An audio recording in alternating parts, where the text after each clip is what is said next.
गांव की सीमाओं से कुछ ही दूरी पर घने जंगल के बीच एक पुरानी हवेली बसी हुई थी, जिसे गांव वाले डायन की हवेली के नाम से पुकारते थे।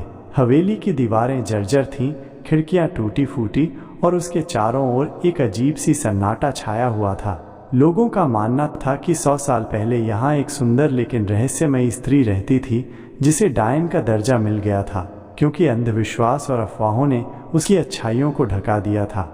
एक दिन शहर से आए युवा पत्रकार अनिकेत ने इस हवेली के रहस्य को जानने का निश्चय किया। उसने सोचा, अगर मैं इस हवेली का सच जान सकूं तो गांव में जो अफवाहें हैं वो सब मेरे सामने साकार हो जाएंगी। रात के अंधेरे में अनिकेत अपने कैमरे, रिकॉर्डर और लैपटॉप के साथ हवेली पहुंचा।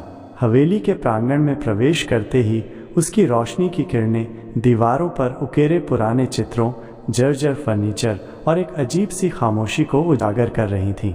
अंदर घुसते ही अनिकेत ने महसूस किया कि हवेली में कुछ तो है जो उसे निगाहों से घूर रहा है। दीवारों पर लगे पुराने चित्रों में दिखते चेहरे मानो जिंदा हो उठे हों।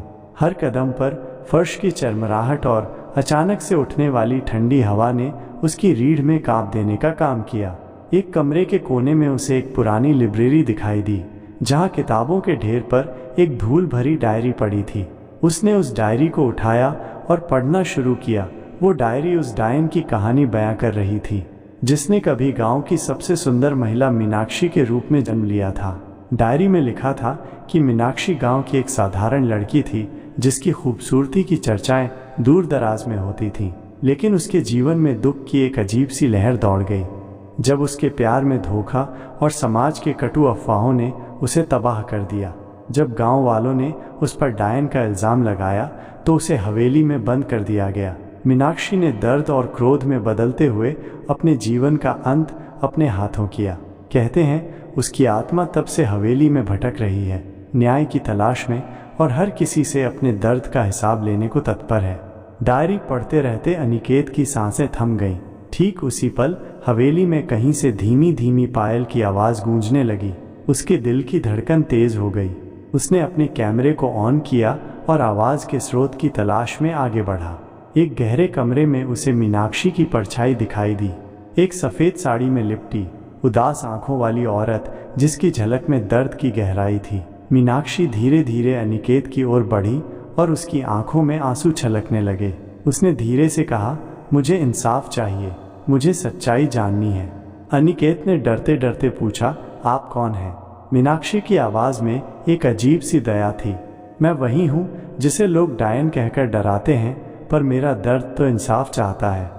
उस रात अनिकेत ने मीनाक्षी की आत्मा से संवाद किया, उसके दुखों और अन्याय की कहानी सुनी। उसने तय किया कि वो गांव वालों तक मीनाक्षी के सच्चे दर्द की कहानी ज़रूर पहुंचाएगा। हवेली के अंदर उभरती हुई आत्माओं की चीखें और ठंडी हवा सब मिलकर उस रहस्य को गहराई से उभारने में सफल रहे। जब सुबह हुई तो हवेली के आसपास का माहौल शांत हो गया था, मानो हवेली ने अपनी आत्मा को शांति प्रदान कर दी हो। अनिकेत ने अपनी कहानी को रिकॉर्ड किया और गांव लौट आया। उसकी रिपोर्ट ने गांव में अफवाहों के पर्दे को हटा दिया और मीनाक्षी की आत्मा को एक आखिरी सुकून मिला। आज भी उस हवेली से कभी कभी हल्की फुल्की पायल की आवाज़ सुनाई देती है और गांव में मीनाक्षी की दया भरी कहानी याद की जाती है, एक कहानी जो इंसाफ, दर्द और सच्चाई की है। दोस्तों, ये थी डायन की हवेली का रहस्य की कहानी। एक ऐसी कहानी जो सच के करीब ले जाती है और हमें याद दिलाती है कि हर रहस्य के पीछे कुछ दर्द भरी दास्तां छिपी होती है। अगर आपको ये कहानी पसंद आई हो तो कृपया वीडियो को लाइक और शेयर करें और हमारे चैनल को सब्सक्राइब करना न भूलें। कमेंट करके बताएं कि आपको ये कहानी कैसी लगी और क्या आपने कभी कुछ अजीब अनुभव किया है। ध्यान रखें, सच अक्सर हमारी कल्पना से भी ज़्यादा रहस्यमयी होता है। धन्यवाद।